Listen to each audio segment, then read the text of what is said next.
Hello and welcome to the Deep Cut Fandom podcast. I am Victor, and today I am here with my co-host Robert, aka Shumworld.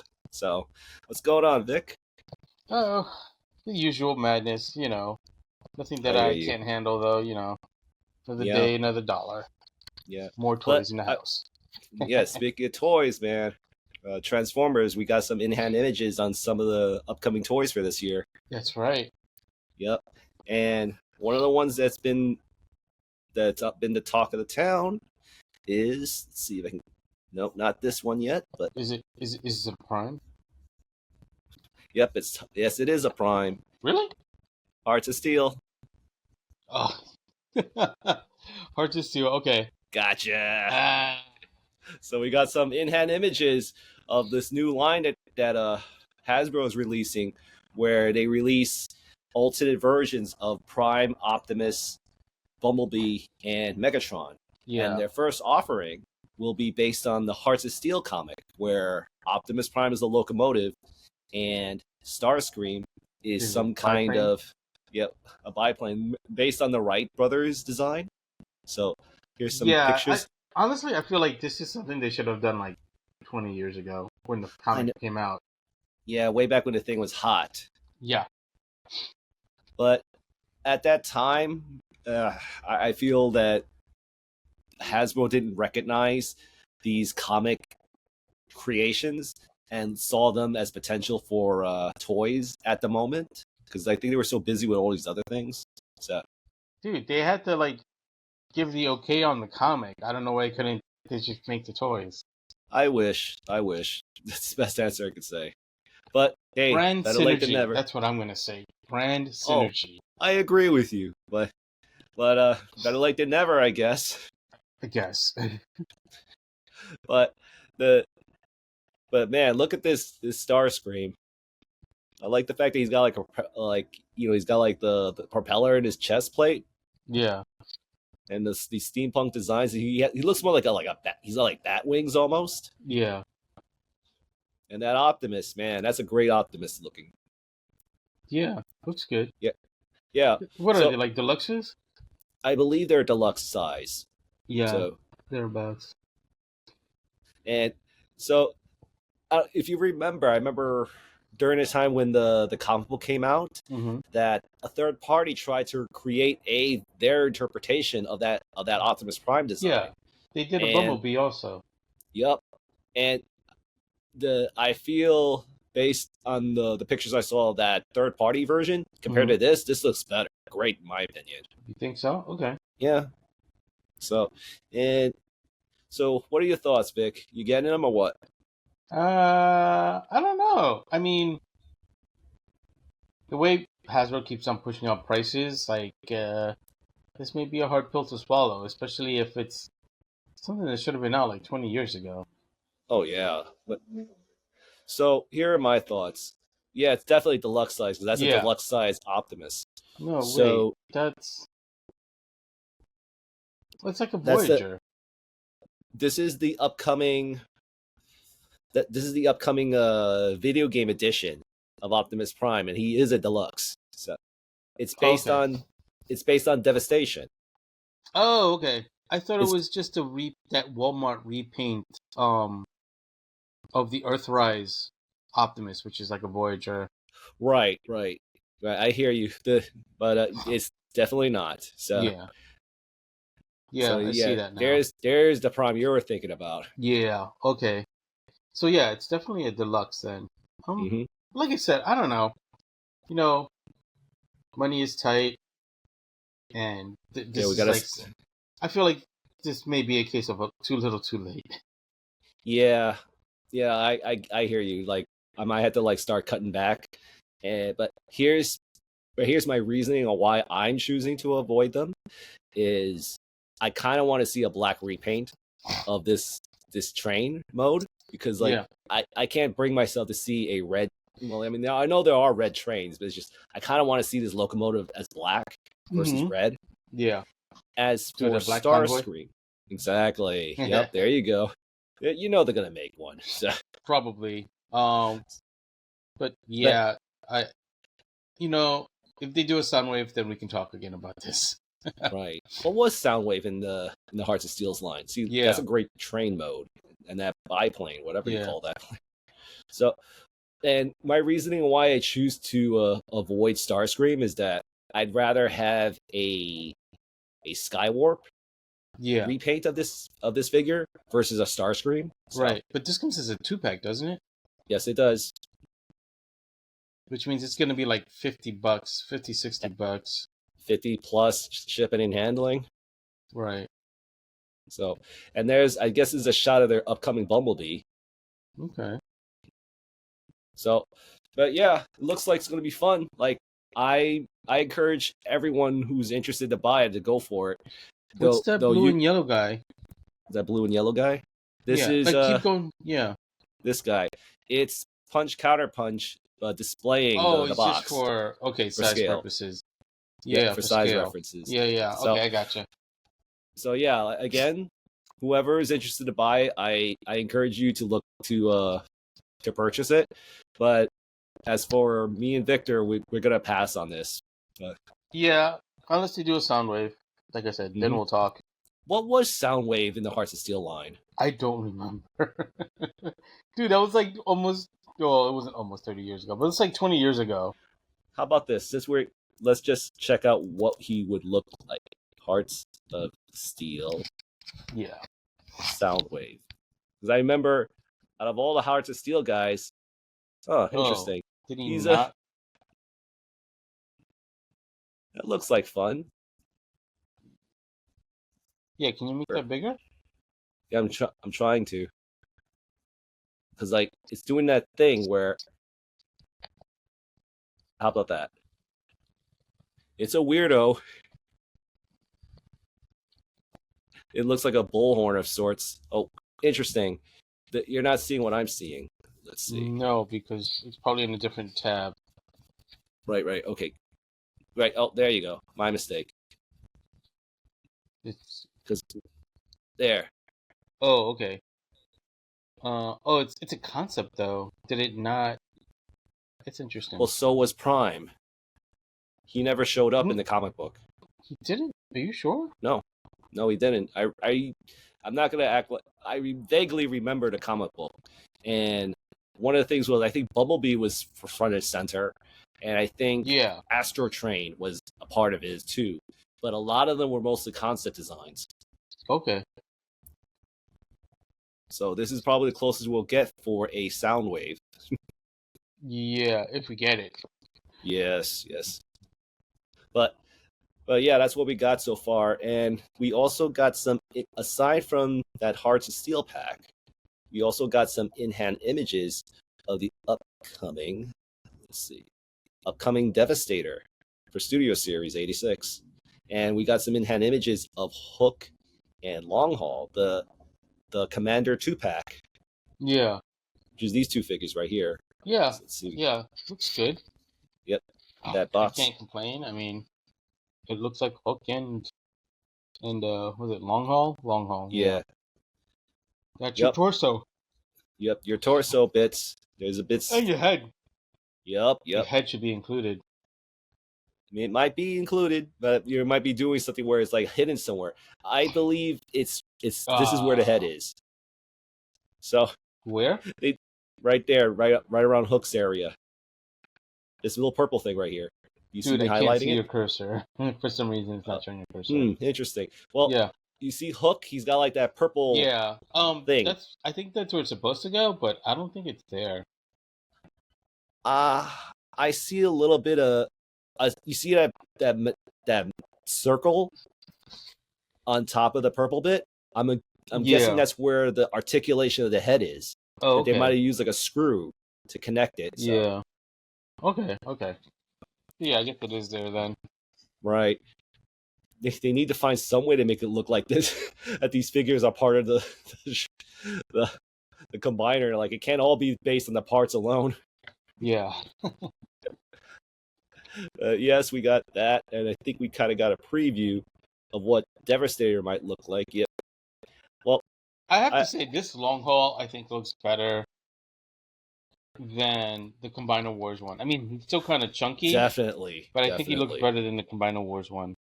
Yeah, like the one in Combiner Wars, he looks like a gorilla of sorts. Or he's like putting on a lot of weight. He's just chunky, yeah.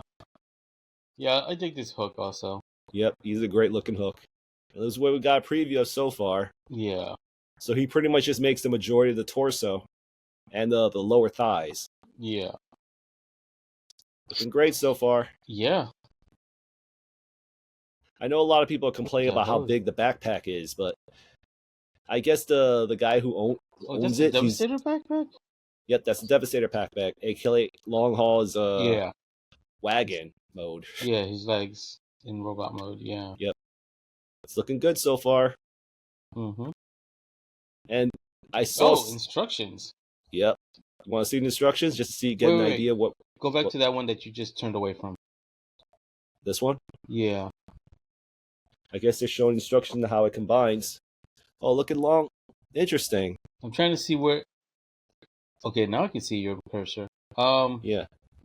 Interesting that this piece. If they show where hook the head comes out from, but I don't think I see it here. I don't see it either. You want me to explore the other bits? Sure, why not? Let's see, does it show it here? No, because that's the leg. Right. I'm gonna go a little earlier. We were just looking at this one. Right, let me see if there was another one that I missed.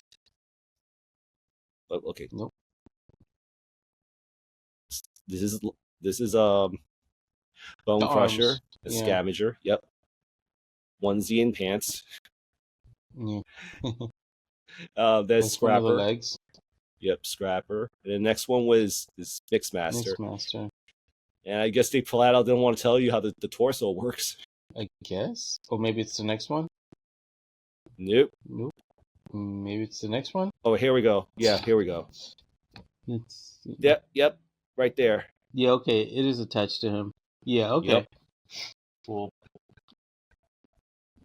Looks interesting so far. Yeah. Yeah, definitely a must for me. Yeah, I'll probably get it. Well, I mean, you already got the I know, but it look. I mean, like in robot mode, they look better than the Combiner Wars ones. So, will you keep the Combiner Wars one? One in Devastator mode and the other one individual robots. There you go. You get a little bit of both, man. Exactly. So that's about it from Transformers news, but we definitely got a lot of stuff from MotU. Yeah, where do you want to start with that? All right, so how about let's start about the comic book. So let me just close this. Oh, that's right. You mentioned that earlier. Right. So I just want to bring it up because, like, just to share my thoughts on what's going on with the comic book. Mm-hmm. At Dark Horse, they're releasing a miniseries called Masters of the Universe: Sword of Flaws. Okay. And this is one of the covers that's coming up for it. And yes, this is the cover. This is the main cover, I believe. Okay. And this is one of the alternate covers. Okay. So, and here's some details on the book. Let's see. It's a legion of warriors protect the magical realm known as Eternia. They are led by Tila, captain of the Royal Guards, man-at-arms, weapons master, and combat instructor, and the powerful and heroic He-Man. These heroes, known as the Masters of the Universe, keep threats like the evil Skeletor and his minions at bay. But an ancient evil artifact is unearthed from the depths. The Masters of the Universe will have to scour the land in search of the Preternian power, or risk it all falling in the hands of their greatest enemies. So, and the creative team is Tim Seeley, and he's been known for writing the past Masters of the Universe comics we've been getting as of late. And artist Freddie E. The regular comic books, not the mini comics? Well, yeah, not the mini comic books. He wrote Masters of the Universe crossing over the Masters of the Universe Teenage Mutant Ninja Turtles crossover comic, which is is still being released these few months, like that miniseries. He also wrote Injustice crossing versus Masters of the Universe. Oh, okay. And he also was the one who wrote the Thundercats crossover with Masters of the Universe as well. So Okay. he's got some stuff going with these books. Yeah. And artist Freddie E. Williams, who's also the same guy who worked with Lee on all those comics I just mentioned. Yeah. So, and that's a great team. I love their art. I love his art, and I feel Tim Seeley, he's done a good job with all the books he's written. So Yeah. All so right, cool. yeah. So here's the reason why I want to bring this up is because as much as I like all the comic books we've been getting on Masters of the Universe as of late, the only thing I could point out about those books is that there's always seems to be like a gimmick involved in each of those books, and it seems to focus on everything along with Masters of the Universe. And based on what I'm reading on this, it seems like this is going to be a very Masters of the Universe centric story. And I believe the reason why they're going for focusing on straight Masters of the Universe is because I think they're trying to what's the word? They're trying to like focus on marketing Masters of the Universe since the movie's coming up, instead of doing like these crossovers or like multiverse adventures and stuff. So I think this is going to be a story just to like focus on just Masters of the Universe. So Yeah. I mean, that kind of makes sense. Mm-hmm. Yeah, from a marketing perspective, right? Just in general. Yeah. Yeah. I love this cover, man. That's a pretty cool cover. Yep. Because I'm a big fan of the Snake Man and the Horde, so it's great that we got a cover like this. I might, if once this comic comes out, I might try to search for this cover over the other one. Yeah. Yeah, but, I might just order it. But yeah, overall, I'm excited for this. Yeah. I'm sorry? I said I might just get that. Like, I might get that from a store online. Yes. This cover. Mm-hmm. So, but yeah, overall, I'm excited for this book. So. Yeah, but that's cool. On the other thing, so anyways, I remember the last episode we talked about that they were going to release, Mattel was going to release a new toy, and you called it, dude. That's right, I did call it. We're getting Despara, and as of this recording, dun. As of this recording, pre-orders already went up on on Mattel Creations. Yep. So if you haven't gotten your Despara, what are you waiting for? Go get her. Yeah. The thing I love about it is that if you take a good look at that helmet, it's not a alternate head. It's an actual helmet. Yeah. That you can put on that head right there. Yeah, and it's funny, but like this crest around the Horde face. Yep. It kind of reminds me of like the toy headdress that she has. Like, I know it's not exactly the same because it has like little flames, but it's like it's kind of similar. It's like a dark version of it. Yeah. Yeah, and I didn't pick that up until you bringing that up, bringing it to my attention. Sort of like 40th anniversary of She-Ra logo, which is cool. Yep. Got this great art with the Pit Warden. Yep. From the Battle of Eternia 4-pack that we just recently got. Like, now, I just got mine. Let me ask you that, because I could see the Pit Warden, the Revenant, and the Skell Knight. But who's that dude underneath the Pit Warden? In this box art? Yeah. It can't be the Paladin. Or the champion. No, I don't know. Let's see. Let's zoom in a bit.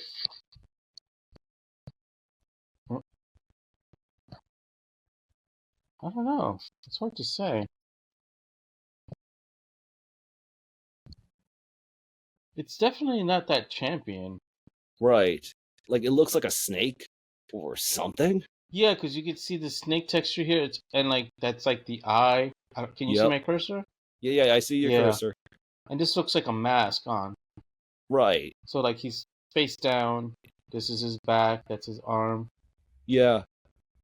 So there's two things I could think of: that either the artist really doesn't know how to draw that paladin, the paladin champion, or that's a new character.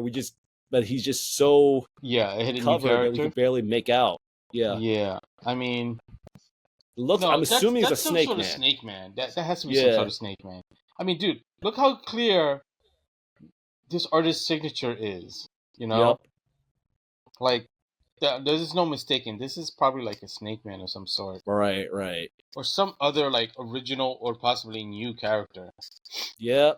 You And know? it's causing us to talk about it. Yeah, yeah. I mean, this is pretty cool though. Oh man, you know what I was just thinking? What? What if the new Fright Zone has like this?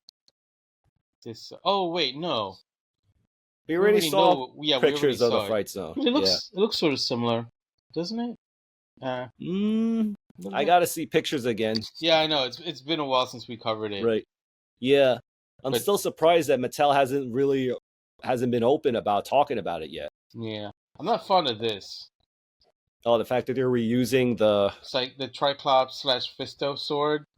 Yep. I mean, it's okay when you use it sometimes, but I don't Right. think this works with Despara.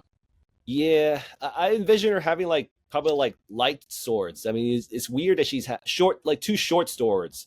Because like it's just that they're broadswords. It makes it look a little too thick. Yeah. Actually, I don't know. You follow Mr. Home Arcade, right? Yes, I do. Shout out to Mr. Home Arcade, by the way. You're the best, Yeah. buddy.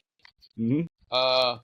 He gets a lot of stuff done by Yerco? I believe it is on The Instagram. customizer. Yeah, he made these swords. Those look much better.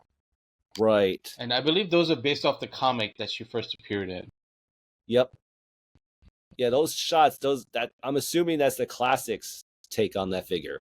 Yeah, there we go. And the staff. Is there? There is a classics version, right? Right. Yeah, that's the. Well, that's the first. This is. I think I got this from the website. Right. I mean, right. from Instagram. Yeah, I got this from Instagram. But that's from the website for Mattel Creations. Right. Right. Yeah, that's the classics version. So, and that I'm assuming that's either the classics accessories. And I see what you're saying. That's like some customizer. This is a Yerko version.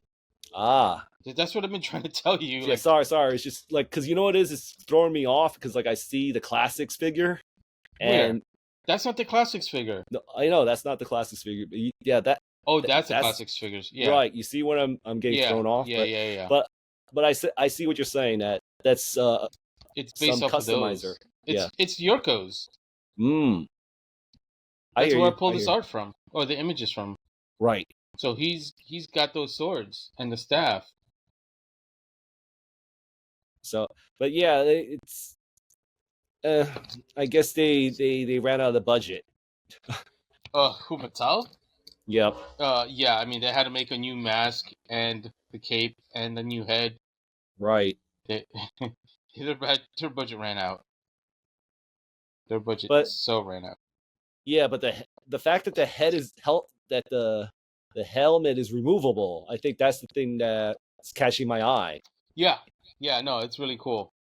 Like you can see right here, it's hollow. Yeah, it's hollow, exactly.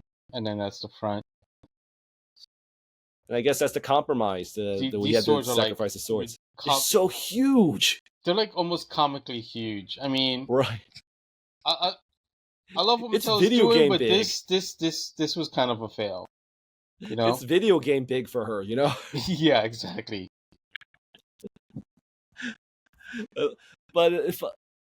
But based on those shots, I'm assuming that she can actually holster both of them. Yeah, I think so. Yeah. I just realized something. This is a textured. This is a plastic cape. Yeah. This is that same texture they use for the King Randor and Scareglow cape.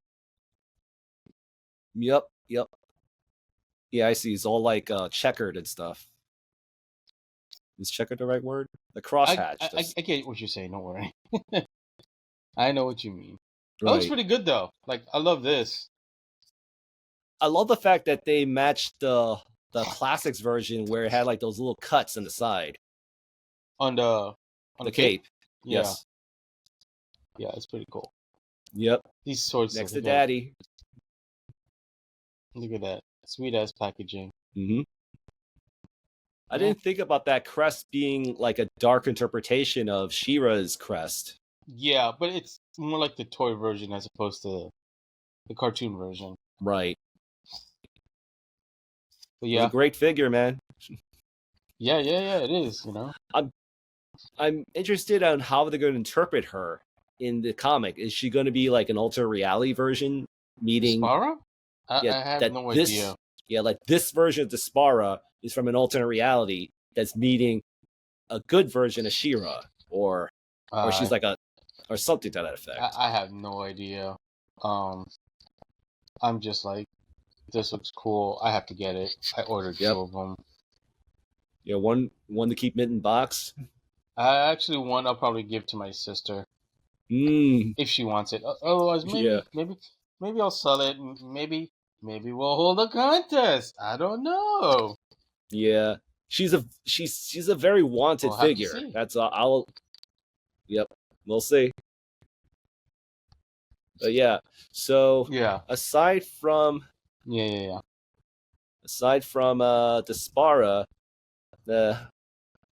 one of the sites we keep going to, Toy Habits, mentioned some upcoming details from 2026, right?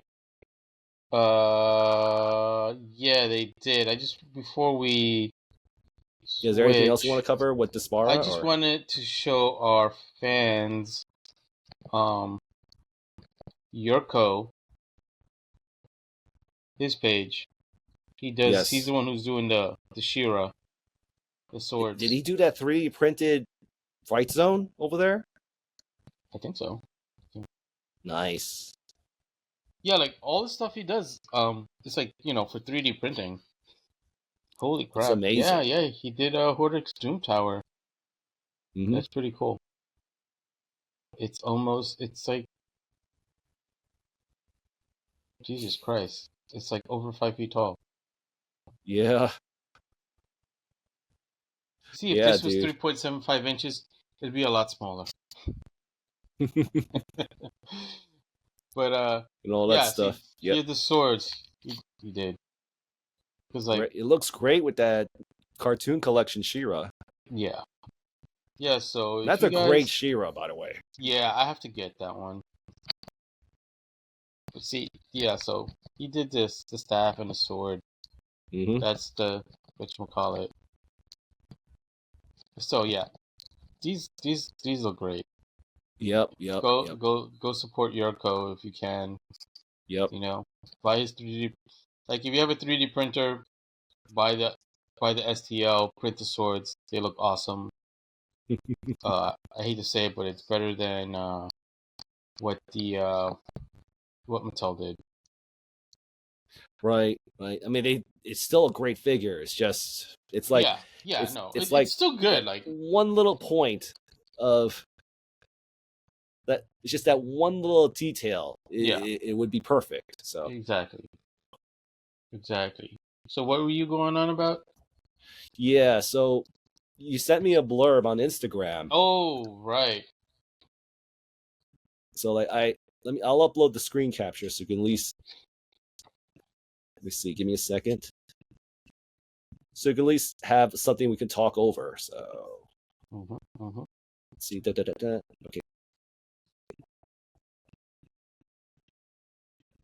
There. So. Yes. Is that full screen? Yeah. Yeah. Good enough. Okay. Good enough. Yeah. So yeah, it seems like according to Toy Habits' sources, MotU Origins is going to focus on 2000X. Yes. So it seems right here. Let's go through the details step by step. So MotU Origins will focus on 2000X versions in 2026, as revealed a couple of weeks ago. Yeah, we talked about this. Throughout the episodes, and Triclops and who was the other one that we mentioned? Stratos. Yeah, Stratos. And we kind of had a conversation what we would like to see show up. So yeah, that's right, we did. So, but it's just great to get a little bit more confirmation on it. Yeah. So then that's something I'm excited for because again, I am a huge fan of 2000X when they first came out, and more love for it is something I'll always welcome. Yeah, yeah. Like I said, hopefully they'll do a King Grayskull. I mean, I'm not gonna get rid of my custom one, Yes. but like it'd be pretty cool if they did a King Grayskull. Yeah, be even cooler if we get a Battle Lion. Yeah, even better because Yes. Hotel, I need Battle Lion. Yep. Yeah, I need Battle Battle Lion was Lion the way great. I need some Fuerza-T guys. I finally got Oh the boy. Webster head, by the way. Nice, nice. Congrats, man. So yeah, like I finally finished completing to build all of my Fuerza-T guys. Now I have to start painting. Yep. Yep. That's going to be a long process. Well, it's a great. It's very therapeutic when it comes to painting toys. So that's Kinda? my. Yeah, I always that's your find it take, therapeutic. Yeah, yeah. When you put the right music and just sit in a quiet moment, just like focus on just painting. Yeah, I guess. I mean, like, painting these figures for me is not the same as what you're describing. Like, Right. For me, what you described is when I'm painting miniatures, like Warhammer miniatures or like D&D miniatures. Right. Because I can get a little creative with it. Like, when I'm painting something like this, like, I'm going to strive to make it just one solid color and try and color match it as close as possible. Because that's just like the way I like to do my custom figures. Like, I don't do any shading or anything. Like, Right. I try to paint it so it looks like it's like actually molded in that color. Like Right. I don't try to give it any like a wash or anything like that. No shading. Like I just want to straight up figure solid colors, all the colors in the right place. I know it's I'm kind of mid like that. I know. I don't care. There's nothing wrong with that. I mean, It's but everything you just described, that's therapeutic for me. So yeah, yeah, yeah. But like I said, therapeutic for me is like painting a Warhammer miniature. yeah. You know. So in any case, whenever you send your work, I mean, feel free to post it. Show it to the channel so we can get a good look. Yeah, no, definitely for sure. Like I'll definitely share it with you guys on our podcast and the rest of the world. My Fuerza-T Right. collection. That's all made out of Origins figures. Yes, but I'm still just stunned how much Origins we're getting after all these years. And yeah, still, right. Unlike some people who predict that it would end like what 3-4 years ago. Yeah, I'm grateful that he's been proven. Yeah, he's been proven wrong. Thankfully. I mean, I'm cool with the dude, but I'm grateful that he's been proven wrong. So, but yeah. In any case, so new cartoon collection figures will be coming in 2026. No figure names yet. So let's have some fun speculating. More Princesses of Power. Well, more cartoon collection She-Ra, basically. Yeah, so like maybe Glimmer. Yeah, well, hopefully Glimmer and Angela. I really want to see their take on Bo. Well, Bo is on his way this year. Oh wait, that's right. I just remembered. Yeah. Right. He looks like a He-Man character, but just for. But yep. not. Yep. Right. So, but my what I would like to see are some of the characters who were exclusive to the show who never got a toy. Like Icer. Icer's a He-Man character. Oh yes. Okay. Sorry. I was so focused. You were thinking about Princess of Power. Yeah. Yeah. Exactly. I was so focused on that. But yeah, no, definitely Icer. Yeah, I definitely want Icer. I forgot his name. The Egyptian one. I always liked him. Was it Neptune? Yeah, Neptune. Yeah, the one who's wearing that Snake Man helmet that we saw. The hat. Because remember they made like a Snake Man version of that character. Yeah, I'm trying to remember his name, but I think we are getting him. And you know why I know? I think we're getting him. The Pit Warden. I'm pretty sure that's the same head. Yep. So we're bound to get him down the road. So, yeah. So that's what I would like to see. And trying to think who's another character. I kind of want Strong Arm, but at the same time I feel that the recent Hordak figure we got kind of gives me that Strong Arm vibe. Yeah. Because like he had like a spike mohawk and like a very he had like that the Yeah. gritty teeth. Yeah, I know exactly what you're talking about because Barbarossa Customs has a figure kit for him. Mm. Yeah, I don't know if you've So seen it, but yes, but I'd say I would love to see some of those figures show up in the cartoon collection. The other thing which he kind of talked about last week was that the word cartoon collection shouldn't be just for Filmation characters. That maybe they can bring out new adventures since technically that was a yeah. cartoon. Yeah, no. I mean, they have that 4-pack which is on sale right now for like $90. Right, right.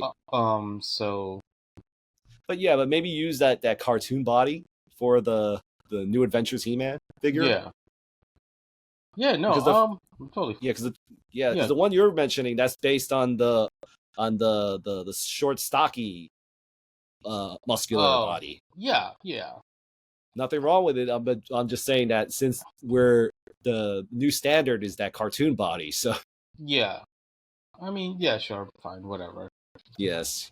And you can still get our optic. Yeah, as long as you get your optic, right? Yep. Son of So long as I get my optic, I'm good. Though I would say that just a light tangent on the subject of cartoon collection. Mhm. I kind of wish that they expanded to more than just the stuff we're talking about. Like maybe they can like include Black Star into it since that is Dude, a I would cartoon. love to get a Black Any Star. excuse for Black Star. Oh, absolutely. Like, yeah,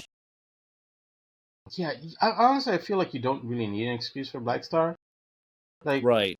just do it, guys. Just do it. Yeah. I mean, they made Sunman.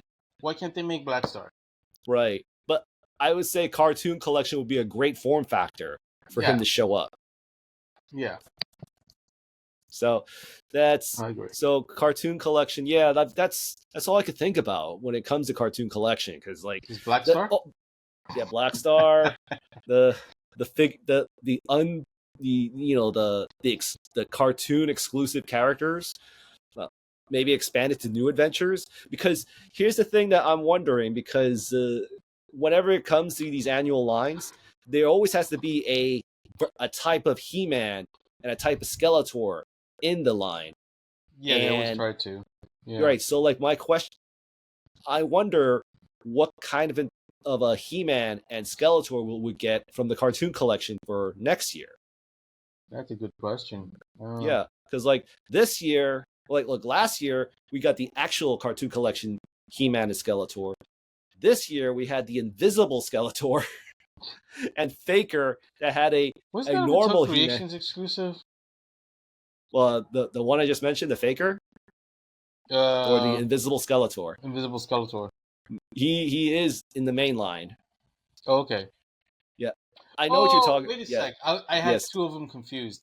I know right. what you're talking about now. Okay, yeah, I'm good. Yes, you were thinking. I'm assuming you're thinking about the Crystal Skeletor, which was like white plastic.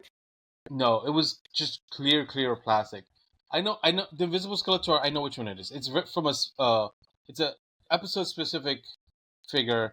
Yeah, he has And like the it has like helmet and the the Orko cape. cloak. Yeah. Yep. Yeah. No, I was confusing it for like I'm pretty sure it was like a Mattel Creations clear version.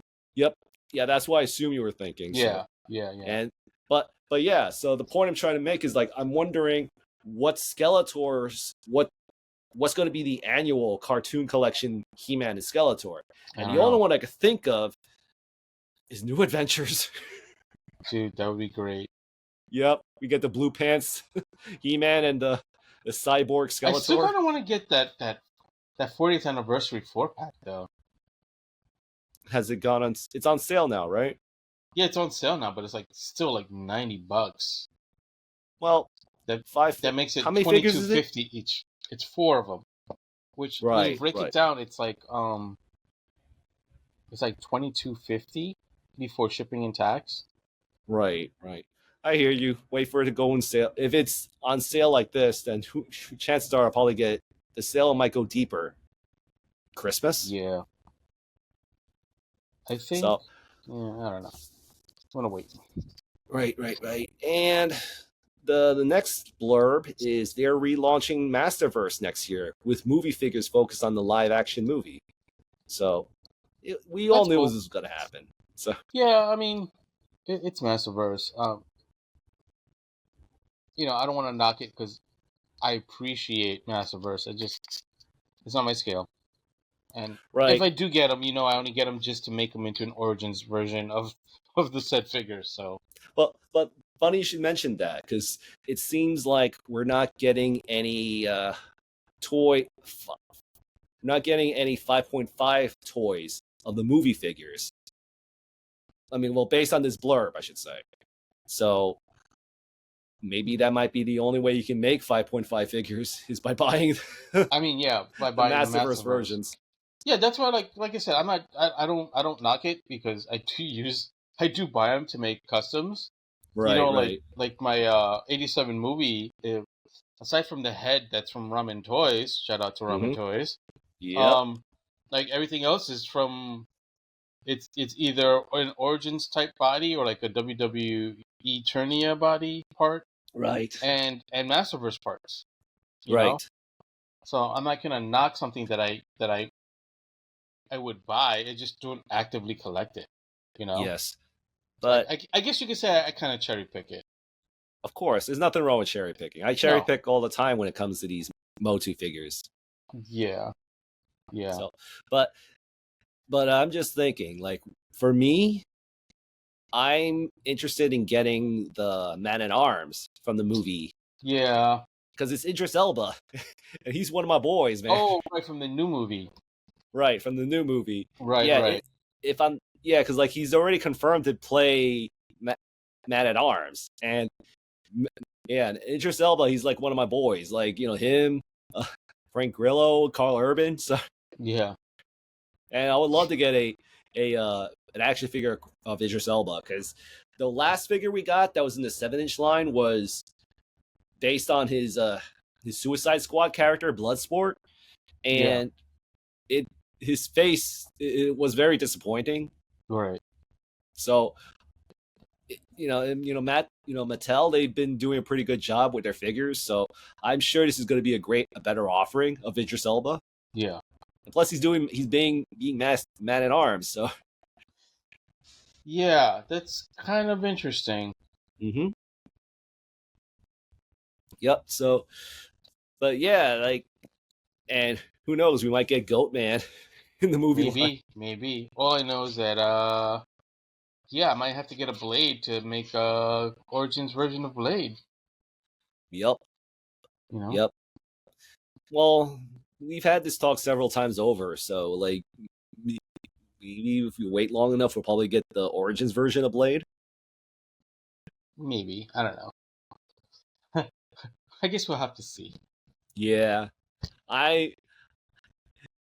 Speaking of the movie figures from the 86 movie, was that the year it was released? 87. 87. Yeah, that was close. Yeah. So speaking of that, I think I kind of mentioned to you just like off camera that the Clamp Champ from the Reptile Wars, that he has like a bit of a kind of like a chainmail like texture right on his armor, and that could pass as lizard skinned. Right. I think.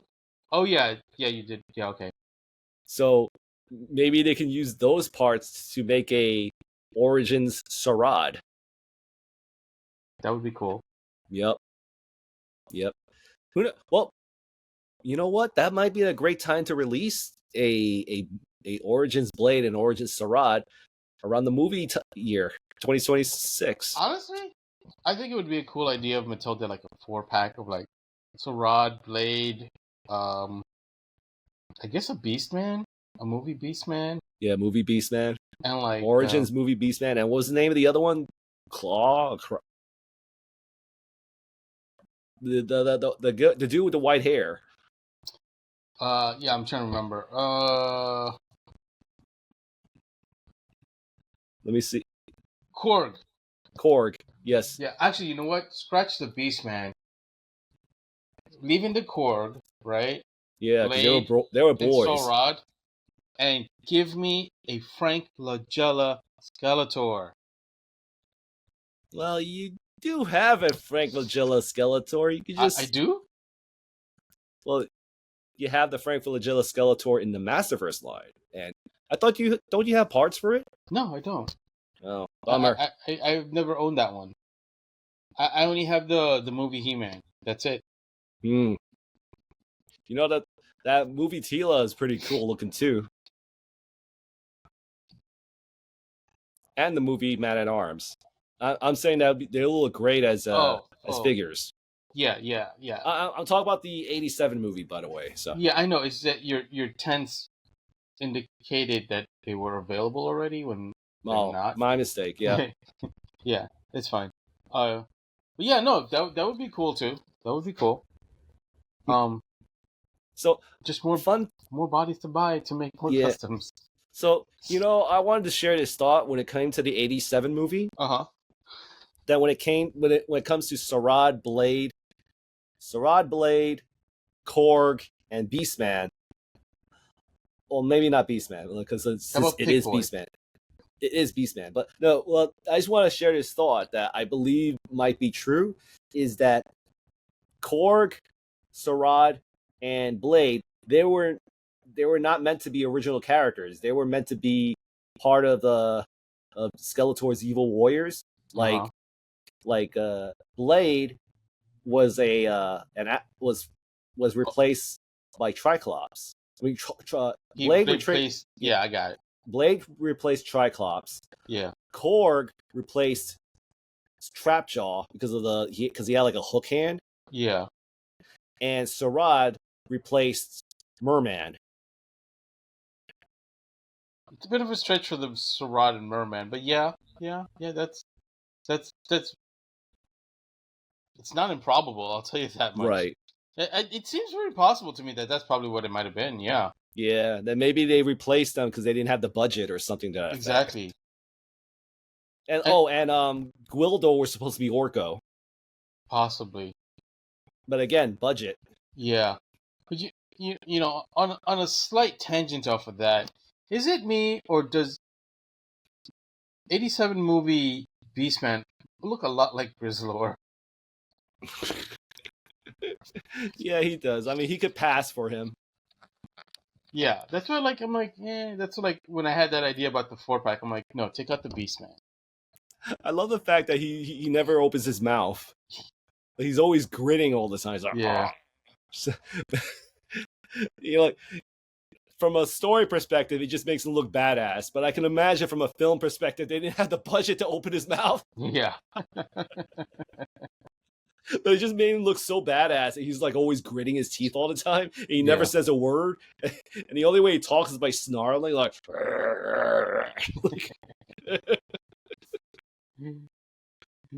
Oh man. Yeah, like I don't care what people say about that movie. It's a great movie in my opinion. It's the '87 movie. It's not. I don't think it's as bad as many people would make it seem to be. I mean, is it great? No, not really, because it's barely about He-Man, and he barely shows up in it. Yeah.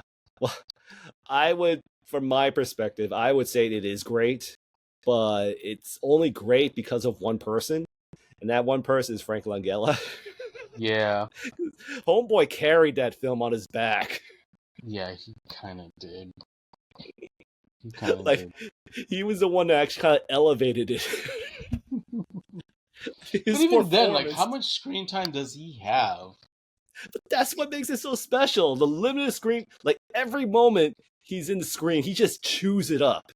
Well, yeah, I mean, yeah, okay, I get. He chews it up in a good way. I get what you're saying. I get what you're saying. He makes every moment he's in the screen. He makes it count. Yeah. Yes. Yeah.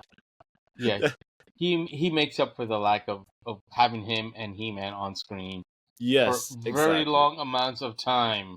Right. And I do like the evil Lynn though. Yep. I thought she was pretty cool. Yep. Meg Foster, I believe her name is. I believe you're correct. Yes.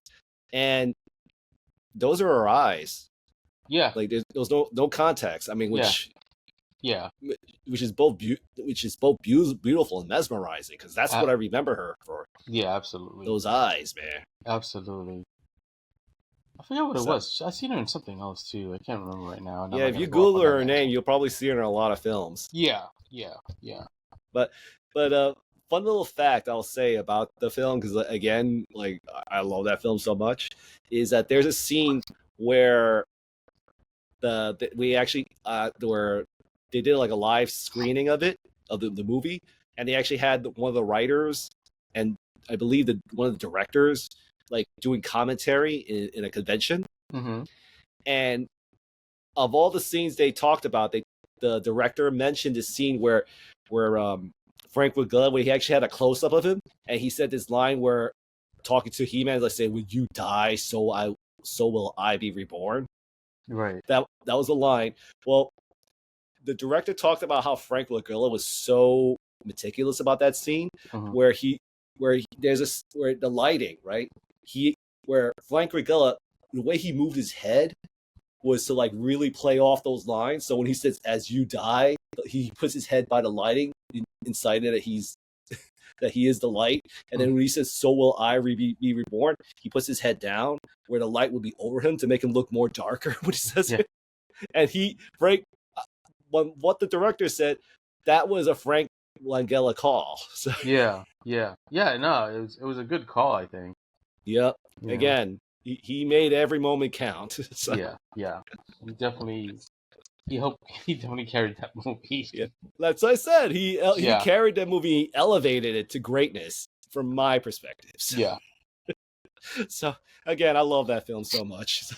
And the last blurb on that Toy Habits, it's not really doesn't really apply to us. Yeah, because we don't live in the UK. Right. So, but I can only assume that maybe we might get more coverage from the UK. So. No, this is from the UK. Yeah. My mistake. So, but yep, it's good stuff. I mean, I'm happy to get any MotU news, and like whatever. We just end up talking about the '87 film, and this blurb has nothing to do with it, man. So. It's fine. This is what we do. This is why we have 2 hours, Rob. yeah. Like just talking about. Again, I love that film so much, but I'm hoping that the new film will add to my love for the films for MotU, and I hope we can get memories just as special as this. So I don't think that Leto is gonna do anything as magnificent as what Frank Langella did with being Skeletor, probably not. Whatever they have planned, I'm sure I'm gonna have fun with it. Like the fact that the actor playing He-Man, that he actually did that ha ha ha face. Yeah. I mean, that tells you how much they know what, tells you how much how important it is to them than it is for us. So. Yeah. Well, since we're talking about MotU, I just want to share with you that I finally got the last piece for Metal Botto. Nice. I got 2-Bop Steady. 2-Bop Steady, yeah. 2-Bop Steady. 2-Bop Steady. So who knows? I'm gonna try and put together my Metal Botto. I gotta find the first 2 sets of pieces, but I know where my Splinter Skull is. I got my 2-Bop Steady. Yay! And can you guess where I got this from? Museum of Nostalgia? That's right, the Museum of Nostalgia at 3127 31st Street in Astoria, New York. What are their hours? Oh, they vary, so just check the Instagram. I'm happy for you, dude. Yeah, thanks for the So let's go on break, and then when we come back, we'll talk about some more toys, right? Let me check my notes. Oh yes, we're gonna be talking about something we rarely touch on, which is, aside from Mattel and Hasbro, we're gonna be talking about other companies, especially the indie companies. That's right. So we'll see you in a bit. Be back. Bye. Well, see you in a bit. En el inframundo, Destructor y Carnívor luchan por el control de las cavernas. Carnívor escapa a la Tierra y Todos los monstruos lo seguirán para comenzar la invasión. Solo Fuerza-T podrá detenerlos. Con Platino, Titano, Shidoshi, Tecno. Fuerza-T, defensores de la Tierra. And we're back. Welcome to the Deep Part Cut 2 Fandom Podcast Part 2 for May 25th, Yep. 2025. And we're going to start talking about some indie stuff Yeah. or some like non-major big company toys. Yeah, I think this is something I've been wanting to like take a moment to talk to you about, Vic, because like as much as I like the brands like Hasbro, Mattel, and stuff, but there's one thing I always feel is that they're not as experimental, or they're just not trying to do as many fun things with they're their definitely trying to stay with whatever they know, or at least they think they know sells. Right.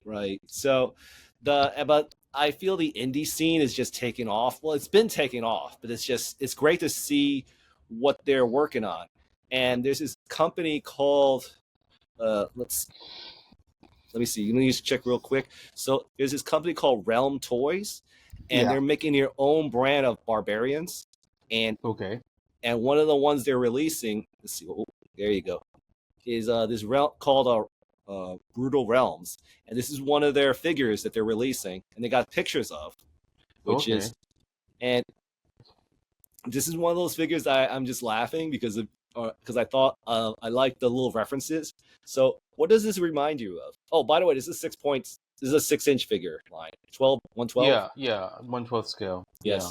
So this is kind of like one of the figures they're having fun with. So doesn't it look like somebody? Kind of reminds me of Darth Vader. Yep, you guessed it. This is kind of like their take on a barbarian Darth Vader. Okay. And yep. So like his name is Grimskull. Based on what the developers of this toy, they said this is kind of like an amalgamation of Vader and Skeletor. So and I love the fact that he has a yes, and I love the fact that he has a normal sheath. But if you want to like have like a special effect, you can add that for his sword to like imply the whole. It's like a lightsaber. Yep, kind of the lightsaber thing. So his name is General Grimskull, and that's his old origin and stuff. So yeah. So as a graphic designer, I gotta say that bio looks terrible. They should have made the text in white. Yeah. Yeah, why they wanted to do it in the red. But if they were gonna do it in red, they should have made the background lighter or darker. No, probably darker, but either way, not that gray because it gets lost. Yeah, especially it's terrible. But all in all, but the figures are great. So yes, this figure looks great. Yeah, I'm tempted. I'll say it's just I don't know how it will work with my 5.5 figures. Like because he's 6-inch, so he'll just look like he'll just tower over them. So, dude, Cartoon Collection is really 1/12 scale because they don't have that bent knee look to them. Right. Even Origins is like it really is just a 6-inch line, but we call it 5.5 because they didn't have the extra articulation back then. Oh yeah, I get it. You make a good point. It could fit. It kind of could, but kind of not, because like I do have some 6-inch figures, and they kind of tower over some of my Origins figures, even the Cartoon Collection figures. So, well, yeah, but it's also still a little Cartoon taller, Collection so. is a little bit different than 5.5. Yeah. Anyway, but no, that's one of the figures. And I just want to give you a brief look at the line itself, because like they got all these other smaller figures, like the Bigfoot, the Wolfman. Interesting. Yep, the Amazons, and here's another figure that's like, huh. Oh, geez. I wonder what that could kind of be an homage to. Yeah.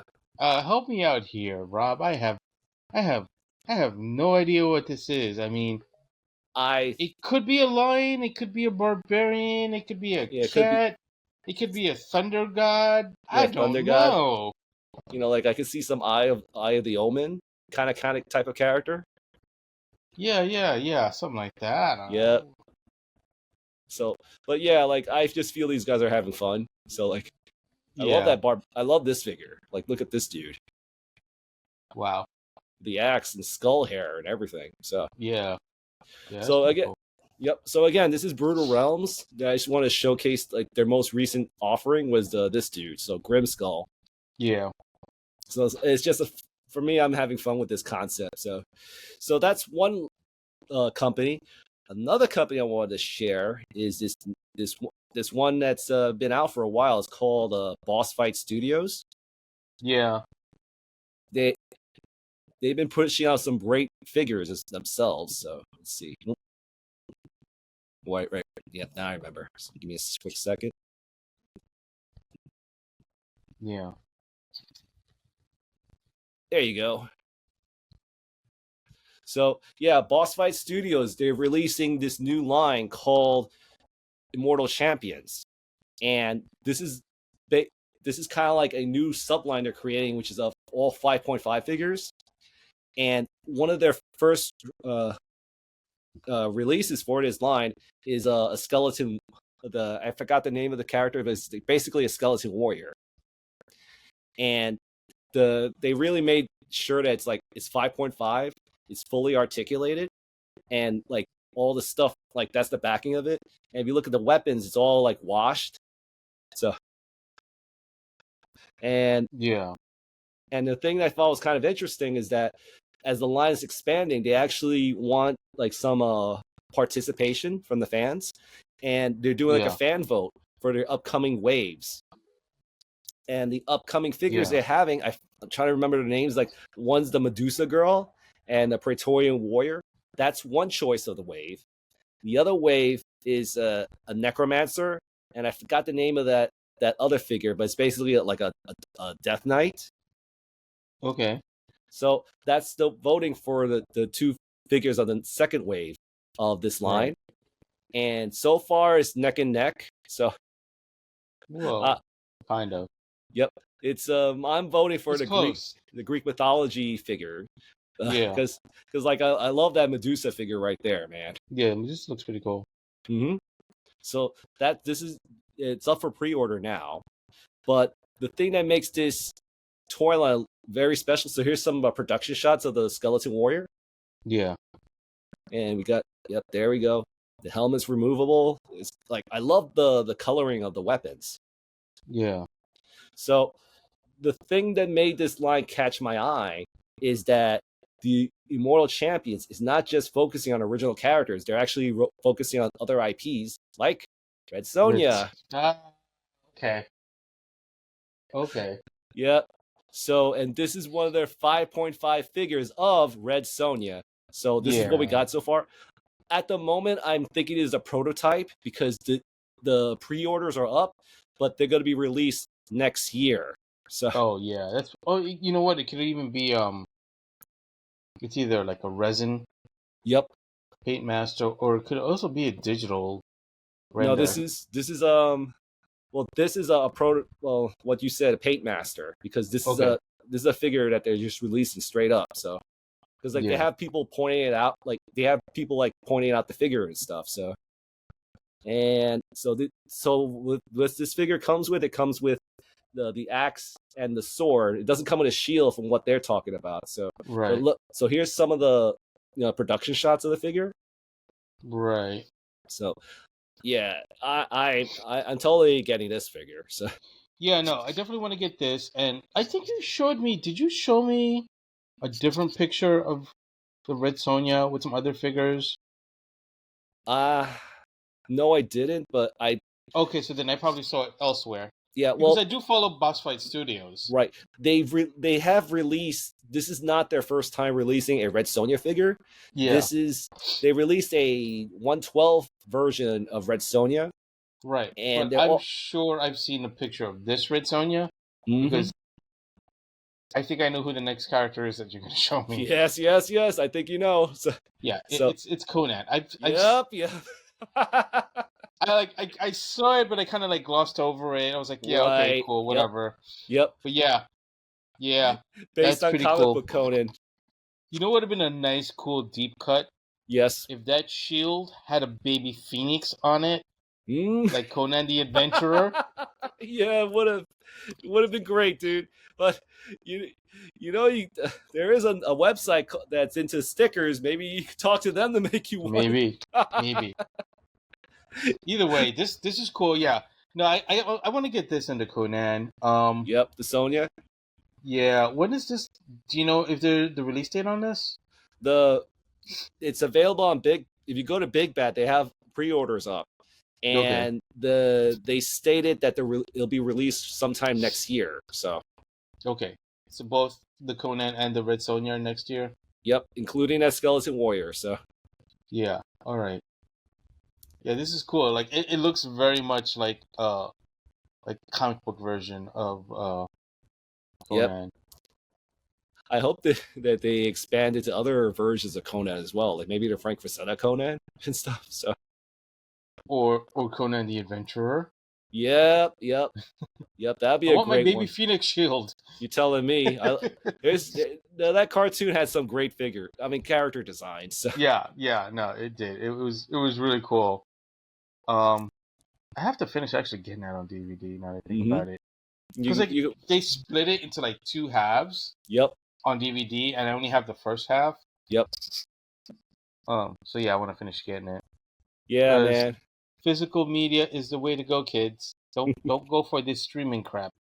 You can watch stuff streaming, but always have a physical copy. Indeed. So, but yeah, I wanted to share that with you. Like, yeah.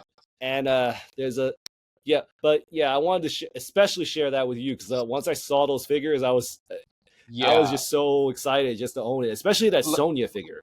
Yeah, I mean, like I said, I'd seen it. I just kind of like glossed over it, and then like now that you're mentioning, I'm like, yeah, okay, I did see that. Right. Like I follow Boss Fight because they do 1/18 scale stuff. Mm-hmm. You know, so yeah, they're really cool. But speaking of indie creators, these guys aren't really indie. Because they're in stores, but there's a new Superman line that is set to come out. Ooh. And thanks to the Spin Masters group on Facebook, we're getting pictures of the retro collection, Superman the movie figures. Yeah. So we're gonna have General Zod, Jor-El, Lois Lane, and Superman and Lex Luthor in 5 POA, 3.75 inches. Hey, look, if you see, there's that little thing that Superman threw into space when he trapped him in the Phantom Zone. That's cool. Yep. So, that's just cool. Out of curiosity, that Jor-El in white, is that the short pack? I have no idea. All I know is that, if I remember correctly, one is from, I think this is from the first movie. Mm-hmm. No, wait, why is this one in black? It's been a while since I watched them. Well, I'm just going off memory. I believe the one in black, that's kind of like a majority of the film. He was dressed in black, but the scene where he launches Superman in the rocket, he wore that outfit, the silver, the white one. Yeah. Yeah. Okay. That's off memory. That's what I believe is happening. Yeah, like I said, it's been so long since I've watched them. Like I haven't watched these movies since like the 80s. But yeah, no, this looks great. They all these figures are great. I want to get them. These are. So speaking cool. of the movie, I will say that I actually watched the clip of Lois Lane interviewing Superman, and I watch that once in a while, and it's a great scene. From this movie? Yeah, from this movie where Lois Lane, dressed in this blue dress, was interviewing Superman, and then they had that scene where she was smoking, and Superman uses X-ray vision to say, "Oh, you're not gonna get lung cancer yet," and she automatically stopped. It's still a great scene. Like I would say, as a child, my favorite scene was when he moved the Earth to like change time, go back in time, right? But as an adult, my favorite scene is him and Lois Lane having that interview because like it was just such a great scene. Like where Superman is where where Christopher Reeve, he took the role so serious that you could see past the fact that he's wearing a costume and just see him as like a symbol of good. So yeah. And if I remember correctly, he kind of took it kind of seriously. Yeah, which is pretty cool. Yeah, that's why I always look at him as like the gold standard on how to present yourself as Superman. To be honest, I mean, at least people of our generation, because like I know there are a lot of kids out there who are like, oh, Smallville, or I don't know, Superman the animated series, or Cavill, or Lois and Clark. Yeah, now everyone's all about Cavill. Yeah, I mean, Cavill was cool. Don't get me wrong, but it's definitely Christopher Reeve, man. Yep. Christopher Reeve. So there's another toy I wanted to bring up, and it's a pretty pricey one from this company called Mety Toys. Oh yeah, okay. And just want to make it clear, 5K Toys, this website, this seems to be the cheapest offering for anyone interested in this figure. It's a $35 for a bear. 35 is a down payment, but the full price is like right there, 145 in total. They just want to pay you. Get the fuck out of here. No, but let me make this clear. This is the cheapest offering of this figure. So okay. Because like everyone else is going for like 280. So So, and there's a reason. Well, first off, this is an indie company. So, and this is a 112 scale bear mount. Yeah. And he comes with all these accessories right here. So, and it's a mount where you can actually have him. Well, let's see pictures right there. Okay, there you go. So like it's a, this is the bear without the armor. And the cool thing is you can actually make it stand upright. And look at that armor, man. Yeah, it looks pretty cool. I don't know if it's a freaking, was it 145? 145, but other places are charging like 180. So Jesus Christ. Yep. It's a high-end product and smaller company. So there's a orc writing it. Like, I want to make this clear. I'm not purchasing it. I feel it's too rich for my blood. But yeah. I mean, that's like a down payment on a Origins Eternia right there. Exactly. Yeah, exactly. But in any case, like I would say, like if money was not an issue, I'm tempted. That's the only thing I can say. Like if it was probably, I'd say, just all ballpark, if it was like 50, 60, I might be interested. Yeah. But it's just, even though 135 is the cheapest, 145 is the cheapest offering, it's still too much for me. So yeah. But I just wanted to bring it up because, like, when it comes to these barbarian figures we keep talking about, we, like one thing we're lacking are mounts and steeds. Well, I mean, at 112 scale, like stuff starts getting expensive. Yep, exactly. That's part of the reason why I try to stay away from that scale. But God damn it, MotU. You're telling me. But excuse me. So yeah, I just wanted to bring this figure up because, like when I see a mount like this, I'm like, man, this is pretty awesome. Too expensive for me, but yeah. Well, I mean, if you want to, like talk about something more inexpensive but is cheaper, like Grindstone. They have a new line coming out. Grindhouse Toys. Excuse me. Yes. I'm at the. It's like basically they're 3.75 inch figures. Yep. But they're all like zombies and ghosts and stuff. And this is their. We're going through their Instagram right now. And they were at a convention. That's why there was a display. But like this is just basically like, G.I. Joe type figures. Yeah. And they look really cool. These figures, if I understand correctly, are supposed to have ankle articulation. Yep. And their Kickstarter is going to start soon. I think actually next month. I think it was the 13th. Yes, because it's a Friday the 13th. Yes.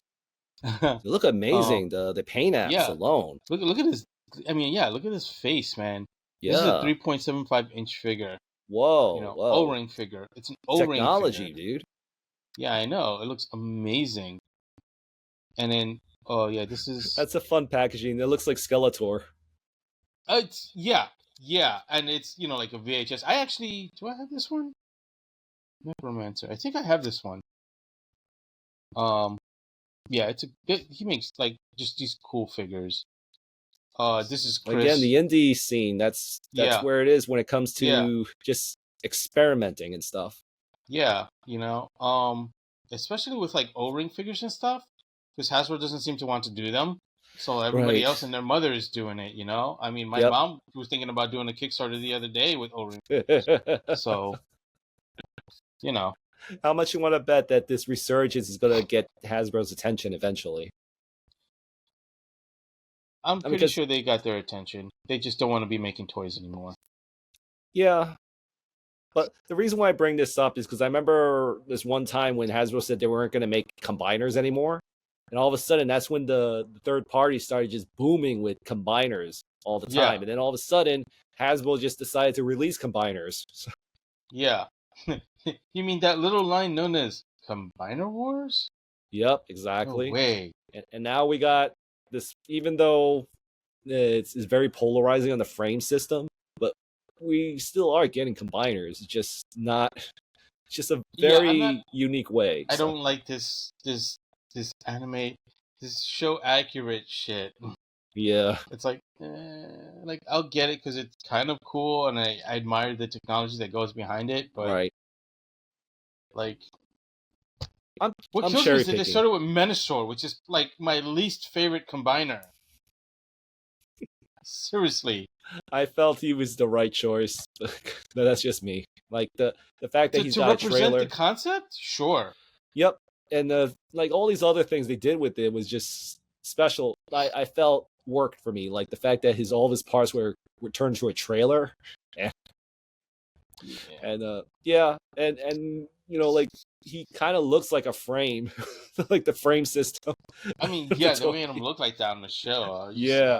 It's just I don't see it for the upcoming figures like Bruticus and Superion. Like it's just. But they'll probably extend the trailer for Bruticus because he already is like a tractor trailer. Right. I get that. Which is stupid. Sorry. Yeah. It's stupid. I'm sorry, I'm gonna yell, but I know what you're saying. I'm cool with that. It's just I'm not seeing it when it comes to the combiner mode. Like we very shared our grievances on how Vortex looks as an arm. Like it just looks weird to me. Yeah. But anyway, in any case, that's let's put that over there. It's all about this company, man. So but yeah, it's great. Toys, World War Hell. It's gonna start on Kickstarter starting June 13th. Look at this, ankle rockers. Plus, it's a zombie. It's a zombie soldier. It's a zombie soldier. How cool is that, dude? Yep. How freaking cool is that? And how tall is this figure again? It's 3.75. It's an O-ring figure. Nice. World War Hell. Look at that. That's a great freaking stand. Yep. Yeah. Hopefully, I'll have some more info or like better pictures when I get back from Joe Fest because they're gonna be at Joe Fest in June, like towards the end of the month. So I love the packaging for those figures. The fact that basically VHS... he makes them based like off of VHSs. Yeah, this is supposed to be like the Blockbuster card. I had these two figures. Yep. The packaging, I love the packaging on these. I can't wait to get these. The World War Hell figures. It's just fantastic. Oh, it looks like Blockbuster, like you said. Yeah. So yeah, the indie scene is picking up, man. I mean, it's been picking up. It's nice to talk about them from time to time. No, for sure, because like they're out there doing all this like weird, like kind of like fun. It's like it's fun and it's kind of like. I mean, I don't want to like disparage them, but they're basically throwing shit at the wall and seeing what sticks, and that's what a lot of the '80s was like, if you remember correct. Yeah, it's fun, experimental, and whatever they create, like they're finding their audience. Yeah. Hey, look at this. Duke is fighting these weird little creatures. Yep. Look at that. It's got flamethrower bits. I have to back this. I have to back this, Rob. Yeah, I'm sure they're gonna get their whatever money they're asking for. I hope so, because it's like I don't want to knock on anyone, but there were certain there's been certain Kickstarters that I've backed hoping that they would take off, and they never took off, unfortunately, which is a real shame. Because I think it was Zika Toys was doing a 3.7-inch line of their because I forgot what it's similar to Longbox Heroes, but it was 3.75 with modern articulation. So they were like 25th anniversary GI Joes, and they had included in the line Savage Dragon. Savage Dragon, dude. I would have loved to have a Savage Dragon figure in that scale. And unfortunately, it didn't get backed. And it's the same thing with, not Zika, it was Whiskey Jack, who did Whiskey Jack. Hiddens of the Legends. They had a line called Chaos. And the line was nothing but villains. And unfortunately, that didn't get backed either. And I backed it. Like, I went all in with that. Yeah. It was like, there were some great ideas and concepts on that, and I was like, shut up and take my money, Right. I remember an older Kickstarter that I was hoping would get backed, but it never did. This is an older one, like long time ago. It was called Play With This Too. And they were a company. They were like kind of like a Kickstarter composed of ex Hasbro guys.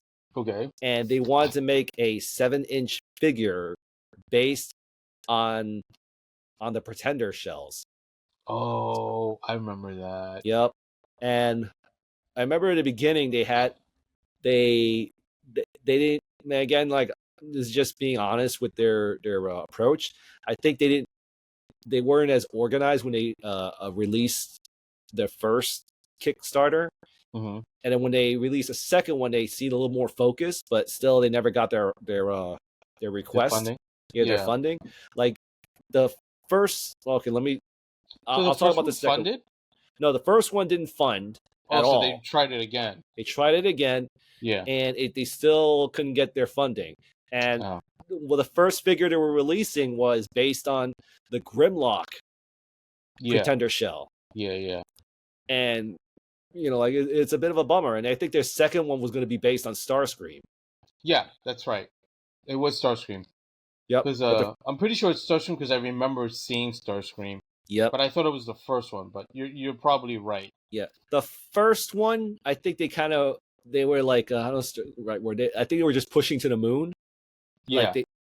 Like their first one, they were going to release they were going to try to release a variation of, damn, I can't believe I forgot his name, Skullgrin.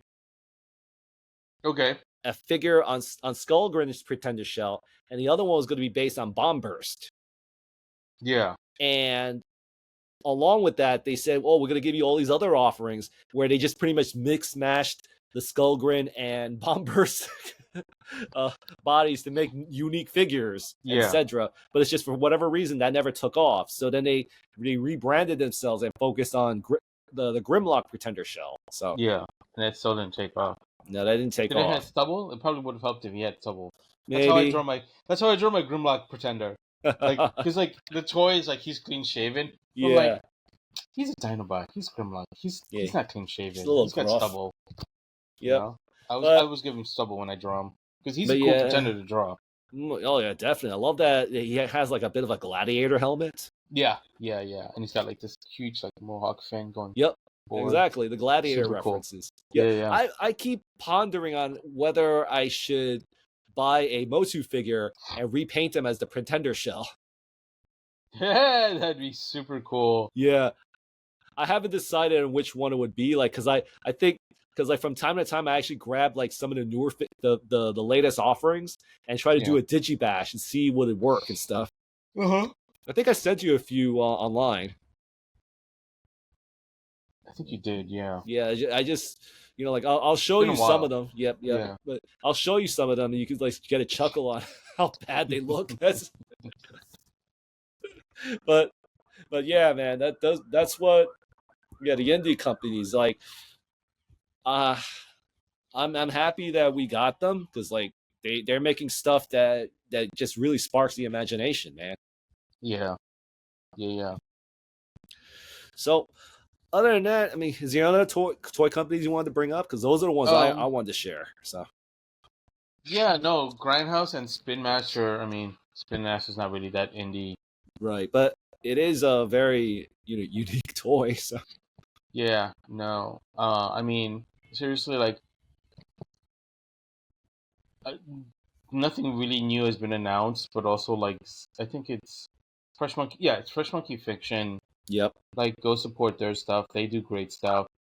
They're the rights holders for like Eagle Force, which I love, and they have 6-inch figures coming out with Big Bad Toy Workshop or Big Bad Workshop. You have a website, so just for a point of reference. Sorry for putting you on the spot. So. No, it's okay. Here, I'll pull up the Fresh Monkey Fiction Instagram because Instagram's always good. Yep. Yeah.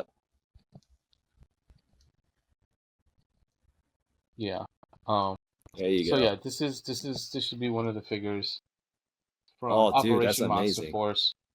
This is a 6-inch figure? That's a 6-inch figure. Pretty cool, right? Yeah, it can look great in whatever iteration you can add to your own collection. Yeah, they also have stuff like. Oh, yeah, that's cool, dude. Big Bad Workshop is it's sort of like a sub company of Big Bad Toy Store, where they're making toys with certain creators like Fresh Monkey Fiction. Mm-hmm. And this is actually from Eagle Force Returns, and this is 1/18 scale. Yeah. So, but yeah, this is pretty cool. But this is also like all reuse of older parts. Mm-hmm. Not that there's anything wrong with that. Don't get me wrong. Of course. They got to make their money back. Yeah, but this is pretty cool. I don't know how to give them a like on my desktop. On my there laptop, you go. But give it a like to like. Yeah. And while you're at it, give us a like, share, subscribe. Yes.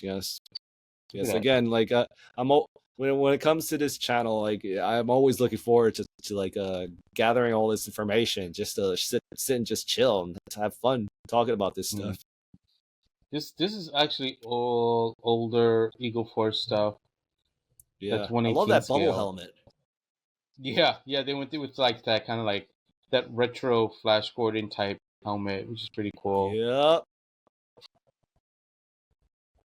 You have like this sea creature here. Oh, that sea creature, dude. That they do. Yep. Like Fresh Monkey Fiction, I would have to say is one of the bigger companies in the indie scene right now. Yep. You know.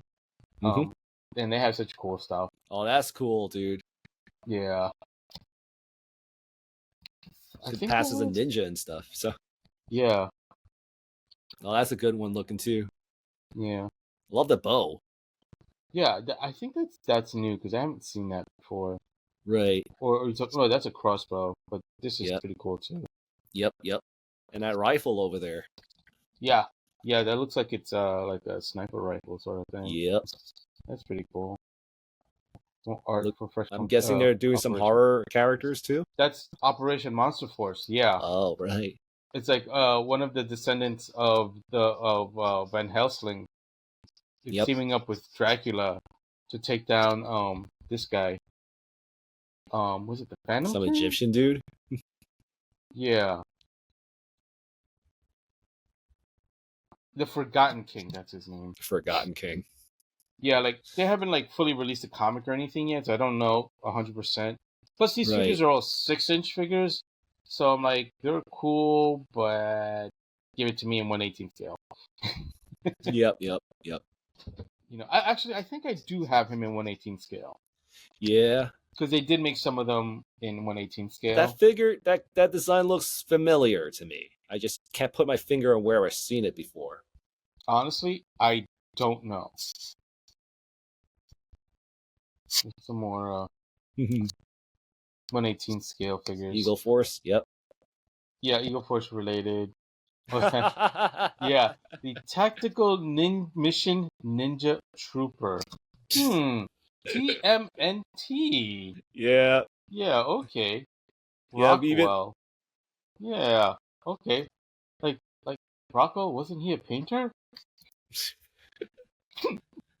This is just as funny as the Grimskull character. Yeah. Yeah,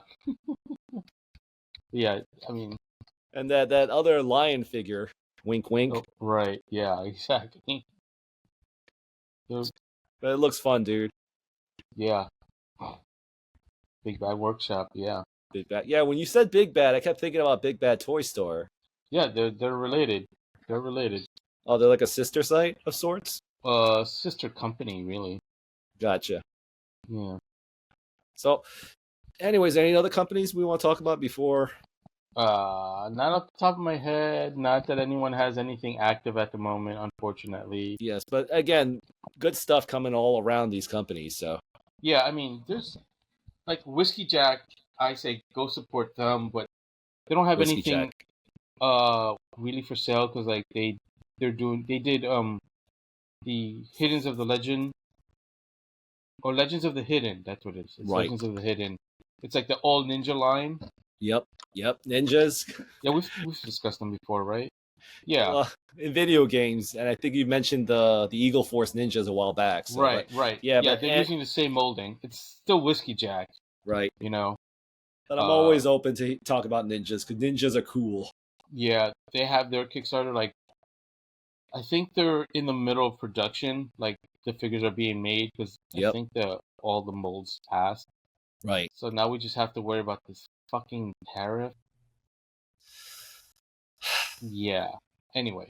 Yeah, trust me. There's there was a company called Zessere Toys, which is another indie company, and they were about to release pre-orders for their upcoming figures, but they decided to postpone it due to the tariffs. So yeah, I know. A lot of stuff seems to be up in the air now because of the tariffs, unfortunately.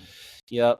So it's the just a matter of optimist, time. yes, the optimist in me hopes this thing passes by sooner than later. So yeah. Gotta stay I positive. Hope it does too. Yeah. So, because like I've got a lot of money invested in Kickstarters. Seriously, dude. Between Operation Recall, the upcoming one, Longbow, and Legends of the Hidden, dude, that's like I spent a lot of money right there with those 3 Kickstarters. A lot of money. I hear you. Like I could buy multiple Eternias with no. I could buy an Eternia with at least one with the amount of money that I spent on those Kickstarters. I hear you, dude. I hear you. That's a lot of money. It's a lot of figures too, though. We'll have to wait. That's the best answer I could say. I mean, I don't know what I could say to. Well, it's fine. I know what I can say. I'm gonna have a small chat with these. Not that I'm gonna like break balls or anything. I just want to see what's going on. Yeah, because I'm going to Joe Fest next month. So and I know most of those guys are gonna be there. So we'll just talk. Just be stay maybe we'll have a Joe Fest episode of the Deep Fandom podcast. You can share your reports on that and stuff. Oh, I totally will. So now, well, if that's the case, let's wrap up this episode talking about a movie trailer for an upcoming film. So aside from ninjas, aside from barbarians, robots, zombies, and ninjas, the other cool thing to talk about is dinosaurs. And also none of those things were in that order. Yep. In any case, they're all cool. That's all that matters. That's right. That's all that matters. So we got an upcoming trailer for Jurassic World, and so another one. Yep, this is the last trailer, I believe. Okay. So here's kind of sold on the first one. I mean, it's dumb that they're going to go find them, but that's kind of like why you watch the movies, right? The Right. So, dinosaurs. yeah. Originally, I wasn't sold by the first trailer, but I'm kind of sold on this one. Yeah. So because I'll explain it as I show you all the shots. So Yeah. the whole story, from what I'm gathering, is that this island has a very that they had a lab where they did all the experiments for creating the dinosaurs. Right. And this is from what I've gathered, that this is a shot like kind of like early in the development of creating dinosaurs. So it's like probably Right. so like I don't know the exact time point, but but a lot of people are speculating this is the point when they were experimenting on making those hybrid dinosaurs from Jurassic Park World. Like the Indominus Rex, if you remember that. So from Jurassic World? Yeah. 2? And not Jurassic Park 2? Yeah. No, Jurassic World. The first. Right, because you said Jurassic Park World. Yeah, sorry. I keep getting them mixed up. I needed some clarity.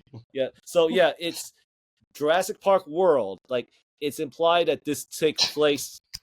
This scene alone. Okay, I did it again. So yeah, you did. Yeah. That's what I'm laughing. Okay, Jurassic World. Right. You know what it is? The second trilogy, right? Yeah, the second trilogy, Jurassic World. Okay. That this scene alone is kind of like a prequel to World, where they were conducting the experiments. No, just this scene. I want to make that clear. Okay. So, because you remember in World, the whole thing was creating new types of dinosaurs, right? Right. So this is kind of like one of the labs that was developing. Again, I can be wrong, but it's just this is one of the places that was developing those dinosaurs, and something went wrong. As always. Yep. And where one of their experiments. So, like, can you see my mouse here by any chance, or? I can see a bunch of teeth. Right. Yes, I can see your mouse too. Yeah, right. Yeah. So, like, this is kind of like a reflection of said dinosaur. Yeah. Which was Wait, how do you know the Never mind. Yes. So this is like a close up, and this is the guy about to beg for his life. So, and from what I've gathered, that this expedition, and this is the team composed of Scarlett Johansson's character and this guy. This dude is definitely the villain of the group. So yeah, he's got like the way his shirt is cut, the way he it hangs off of him, and just the fact that he's dressed in a nice shirt like that screams villain. Yep, exactly. So the whole story, I mean, from what I gathered from the little bits, is that they're going on an expedition to that lab, which happens to be abandoned due to the events of that creature, that experimental dinosaur, which is named D-Rex, which is short for Distortus Rex. Yeah. So this is like the company, the lab, where I'm assuming that the Distortus Rex broke down. And this is some of the failed experiments, which is like this creature. Yeah. Which, by the way, they're called. I don't know all the details, but either there's two types of dinosaurs they're creating that are exclusive to this movie, which are the experimental creatures. They're called Mutodons.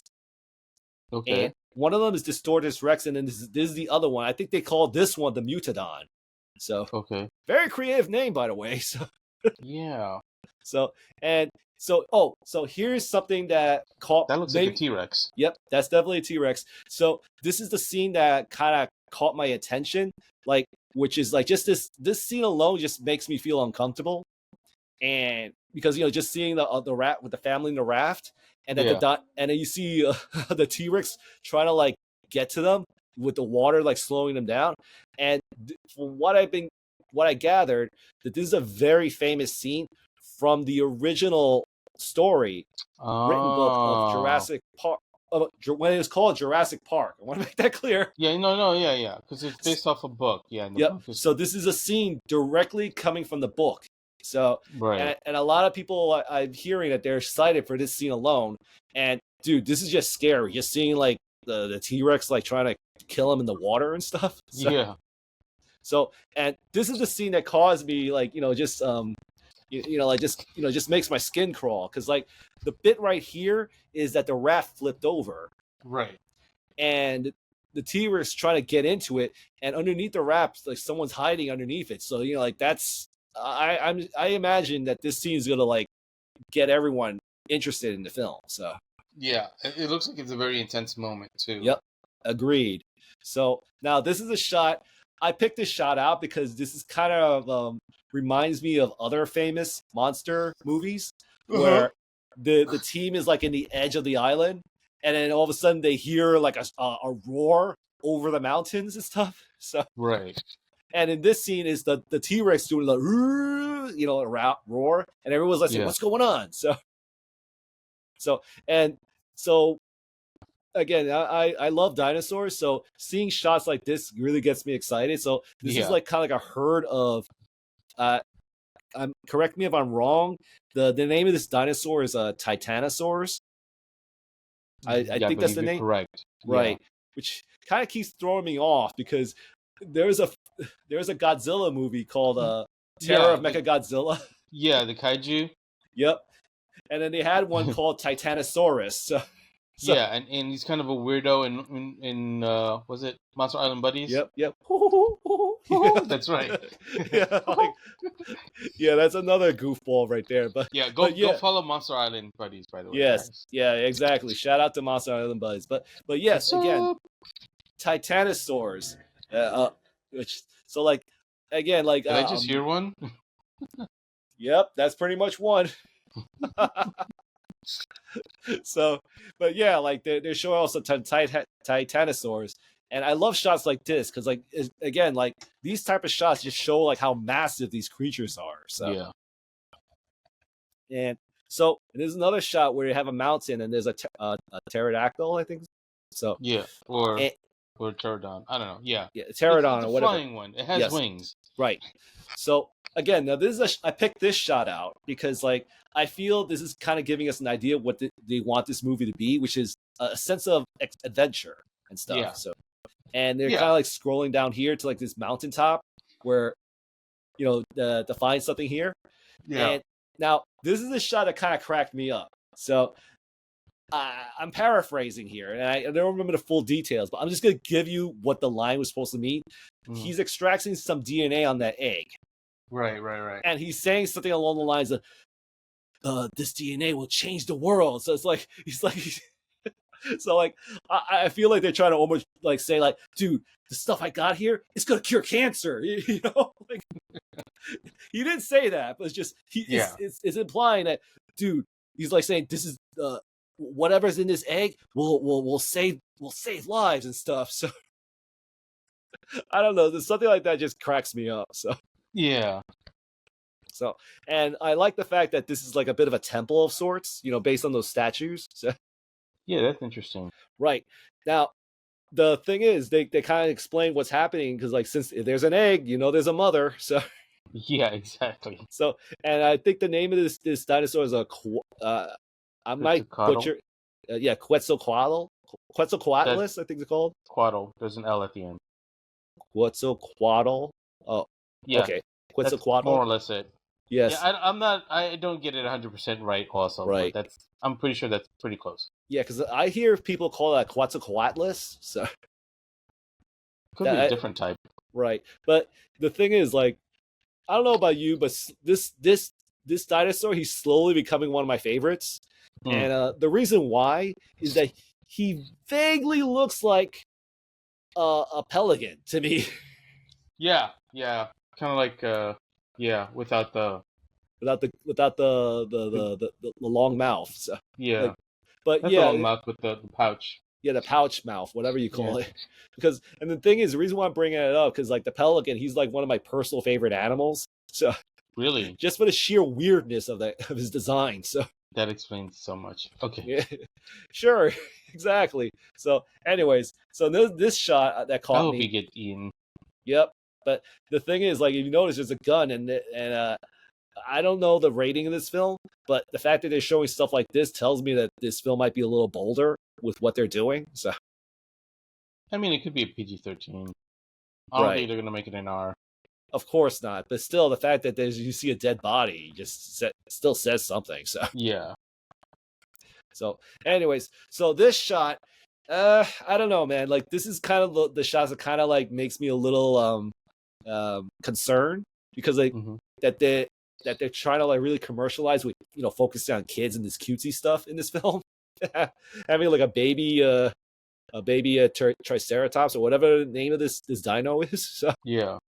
So I'm hoping that this thing is a little toned down. Like they make this like too cartoony. Like that's the term I meant to say. Like I felt like this showing his baby dino makes that this might be an implication the movie might be a little cartoony.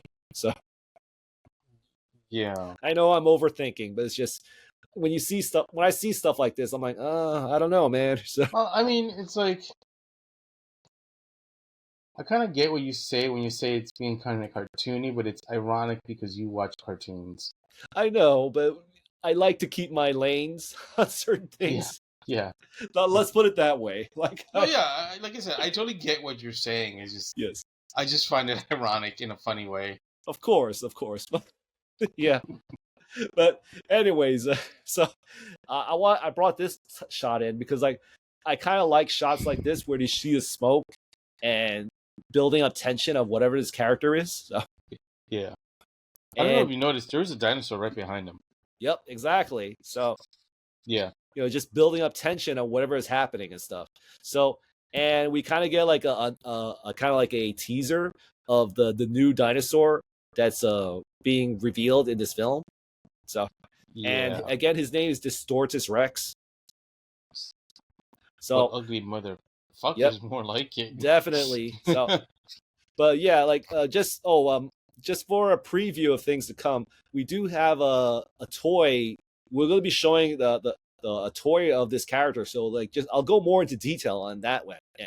But he does look creepy at AF. So yeah. So and July 2nd. July 2nd. Yep. So, and it's going to be coming out along with Superman and Fantastic Four. It's going to be a tough month. Well, if each movie has its own weekend, I'll be good. Yep. I'll be spending a lot of time at the movies also, but I'll be good. Yep, exactly. So, yeah. So now we're kind of getting revealed of one of the new dinosaurs in this film, which is they're called. This one's called the Mutodon, I believe. Mm-hmm. And excuse me. And it's supposed to be kind of like an amalgamation of a raptor and a pterodon. So, and the combination pretty much makes like a wyvern of sorts, Yeah, it does. Yep. So I'm assuming this is going to be like the dino that the humans are going to be interacting a lot with, because like So it's kind of like what the raptor was to the other films. So I don't know. Like, I'm sorry. Go ahead. No, go share your thought. No. I'll share what I'm going to share. What I want to share when we get to like. You said we're going to show the toys, right? Yep. Yeah. So when we get to that. And this is another shot of one of the Mosasaurus, which kind of became popular during the Jurassic World movie. So, it did. So it took off. Funny because they just put one out like not that long ago. Yep. Like I think in the middle of last year or so, they put one out. What, the toy? Mattel. Yeah. Well, I can imagine just to promote the movie that's coming up. So. Well, it was for the movie that came out. Oh, actually, no. So it might have been like the year before then. Right. Yeah, I think they're trying to keep like everyone's attention on the dinosaurs. They release a lot of figures for like whatever lines. Like I think because they do like a Netflix TV show. Camp Cretaceous. Yeah. Yep. So I haven't watched it, but I know of it. Yep. I imagine it's fun. So. Yeah, I mean, it gets them putting figures out and stuff, and every so often you'll get like a multi-pack with a human and some dinosaur, which is pretty cool. Yeah. But it's nothing that I have. I've been getting mostly the Hammond collection stuff. Yeah, man. So and at least trying to. So, but it's cool that they're bringing the Mosasaurus back and that they're doing more scenes with it. Like kind of like they're doing like these scenes, like where you see the eye looking over Scarlett's character. Yeah. So they're kind of, the way that they're presenting the Mosasaurus in the scene kind of reminds me of like the first Jaws film, where they try to capture it, and he's kind of doing like a lot of dolphin moves where he's like jumping out of the water and stuff. So, So Jurassic Park World, guys. Jurassic Park Oh, World. I did it again. Jurassic Park World Rebirth, dude. Yeah, Come on, it says it right there. So, okay, Rebirth. Jurassic World. Park World Rebirth. Okay, you know what it is? The C in the end kind of for some reason it kind of makes me say park. So the C in the Jurassic. That's how we're gonna know this is the difference. This is Jurassic Park World. It's part of the new trilogy. Yeah, but well, that's the weird thing. Like the promotions, they're trying to like really push that this is supposed to be more of a park movie than a world movie. So. I mean, yeah, no, you're right. I mean, it's all part of the same continuity. Yes, but yeah, I get what you're saying, and you're right. You know, I just noticed it is something. Jurassic World, so if you look carefully, yes, there's like, oh, I'm like trying to point with my cursor. Yeah. But if you, well, yeah, right like here, right there, that usually that's just like there's nothing there because you see the spine. Yep. Of the dinosaur. Mm-hmm. But now there's this extra shit on there. Yep. That's kind of interesting. Yeah. It's almost like it's a zombie. Yeah. But the thing that, again, I'm just wondering what's their decision for doing this little bit, because like whenever it comes to like these titles for where they use the logo for Jurassic World, is that they kind of use it to introduce the new monster. Like I believe when it came to the first Jurassic World movie, that this dinosaur was the Indominus Rex, right? And then later, and I remember in Jurassic Park 3, it was the Spinosaurus. Right. So, okay. So I'm a little surprised that they're not putting the Distortus Rex for this one, but maybe because they know people are not going to like it. Cause... Maybe, or maybe the T-Rex is a zombie. I don't know. Yeah, it might be a new T-Rex release because like, but anyways, so here's something I want. So we got Jurassic a picture. Park World Rebirth. Yes. Jurassic. Stop it, dude. So Jurassic Sorry, I World. can't help myself. I know. It's great. I love it. No, really, I do. I like it. Jurassic Park World Rebirth. You know what it is? Because like the C keeps just like throwing me off, man. Yeah. But anyways, spoiler warnings for people who don't want to see what the dinosaur Distortus Rex looks like. We're about to spoil it by showing the toy design. All right, we're gonna show the toy design. All right. So, anyways, this is what we got so far. It's one of the toys, and I believe the toy is at least 20 inches tall. I mean, 20 inches long, I should say. Yeah. And this is one of the toy features it has, where you can actually like, wiggle the tail, and it kind of does like these thrashing motions. Yeah. Oh yeah. Okay. Yeah. That. Dude, this reminds me of Alien 3. It does, doesn't it? Like the way the head looks and stuff. Yeah. So anyway, so here's some close-ups. But you know what it is for me? I kind of see amalgam like nods to other popular monsters of sorts. Like I do see aliens with the bulging forehead. But yeah. I kind of also can see Cloverfield to some extent with the fact that he's got like little arms in his chest, and it has like more of that he has like these elongated arms. Yeah, he's got an extra set of arms. Right? And this is some of the gimmicks they have, like you wiggle the tail, they kind of does like that thrashing motion, and you press certain buttons, they'll roar. But this is the thing that I'm wondering about, is that one of the other action features is that the head it kind of does like a weird like shaky jiggle when like he's almost like having a seizure of sorts. So I can't show it in these shots from. Oh, I forgot to mention. Darn it! I can't believe I forgot the name of the YouTuber who posted this. But I think it was on the last photo. Let me see. Let me go back because I at least want to put credit to the guy who did it. Oh yeah. No. Yes, but I will add in the comment section below on who this YouTuber is. I still want to give credit because this is a guy in Mexico who bought the figure for this review. So I at least want to show some credit to this guy. So anyways, so here we got some good shots of the Distortus Rex, and he kind of looks like a beluga whale of sorts. He kind of does. Yeah. So I saw a lot of reviewers talking about this dinosaur, and they kind of gave some interesting explanations, especially when they brought up the beluga whale, the sperm whale, who has like this type of forehead, and Yeah. it kind of gives some of their thoughts on why the dinosaur has like this weird head jiggle action feature, which is that again, I'm paraphrasing, but they said that when it comes to sperm whales and beluga whales, that for this dome shaped thing, it creates like sound waves that allows them to see in the water. Interesting. So, but like, and they had to like do this weird shaky thing to create the vibrations and stuff.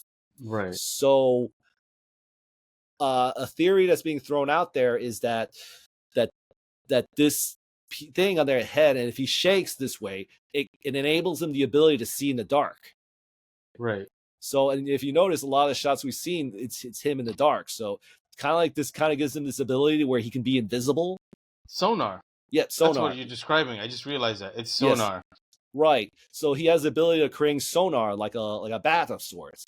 But they're using like the beluga whales method of like that they create like their head is shaking to some extent. Right. So that's kind of the explanation everyone's theorizing the reason why they're theorizing why this thing has like a very dome-shaped head.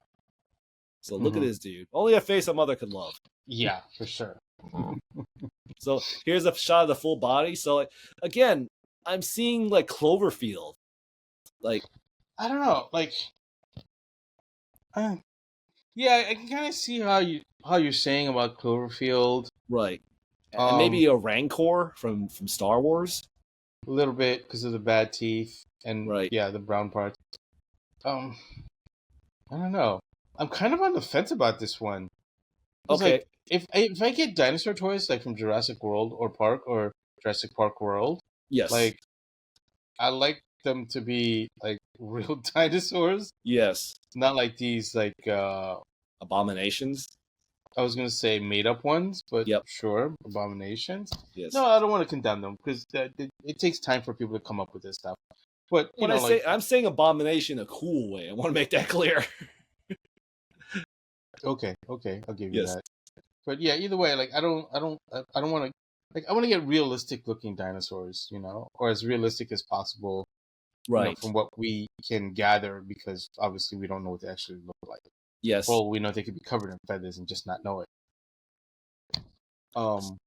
But yeah, this one, like, it's kind of cool. It's got some cool features. It's big. It's scary. It's like but on the other hand, it's like, but it's not like a quote unquote real dinosaur. I see what you're saying. So, like, I'm gonna present the other side of this discussion. Is that I'm interested in getting it. Well, okay, I'll tell you why I'm not interested in getting it, and I'll tell you what makes me want to get it. The only thing that's holding me back is two things: price and scale. So it's rumored the guy who bought this, he said he spent $100 buying this figure. Okay. And I don't know what the retail price is going to be in America, but I'm speculating $70 to $60, and that's a little too much for me. For a figure that kind of like definitely pushes me towards the no. I think I'll pass. Right. Or like maybe I'll wait till it's on clearance. Exactly. Play clearance chicken, which I don't always necessarily recommend, but well, it depends on if it's a figure this, you kind of want. Like if it's a figure like this, I must have it. Then if you must have it, then go ahead and get it. Right. But this is a figure that I'm on the fence about. Yeah, you wouldn't mind getting it if the price is right? Exactly. Hence the clearance chicken. Yes. The other thing that's turning me off about it is the size. It's too big.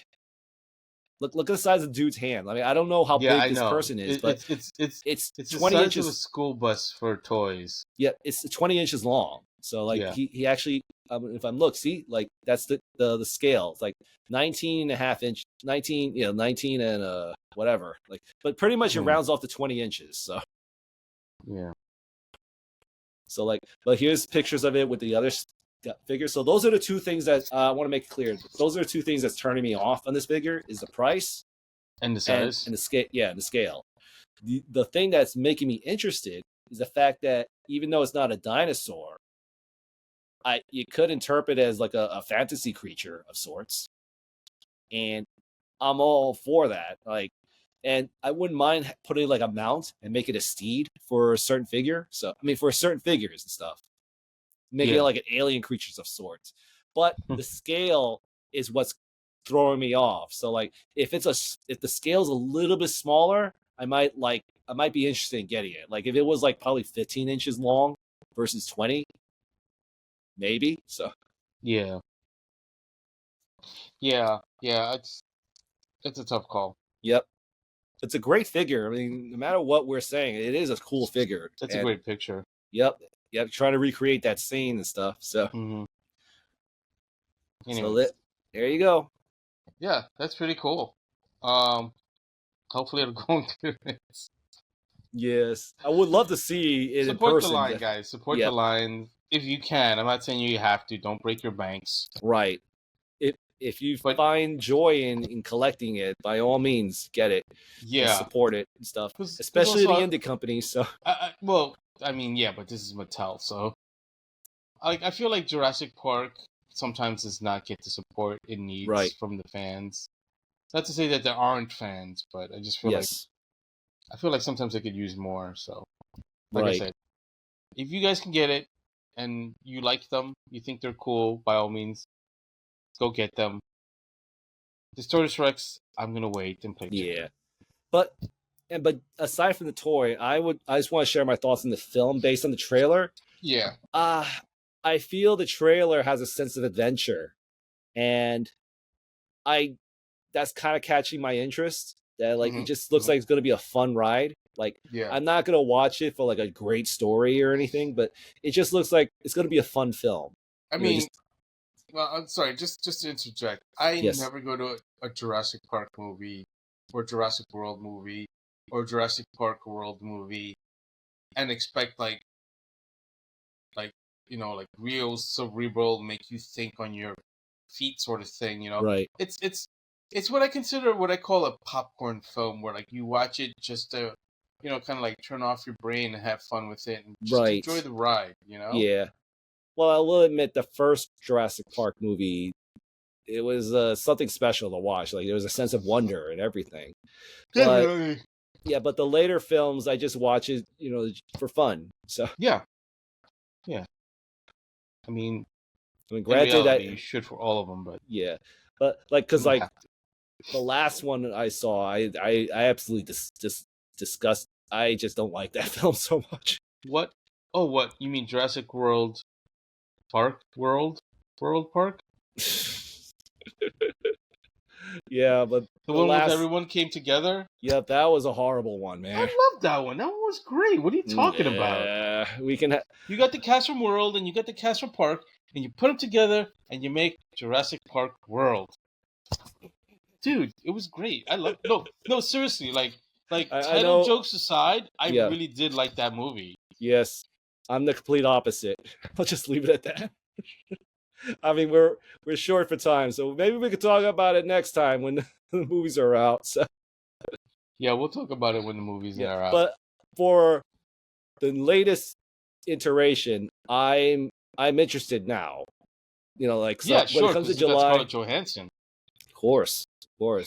Like basically July we're getting Superman, Fantastic Four, and Jurassic World Rebirth. So, but I'm looking at each film I'm looking forward to each film for different reasons. So Superman, Scarlett Johansson, and Vanessa Kirby, right?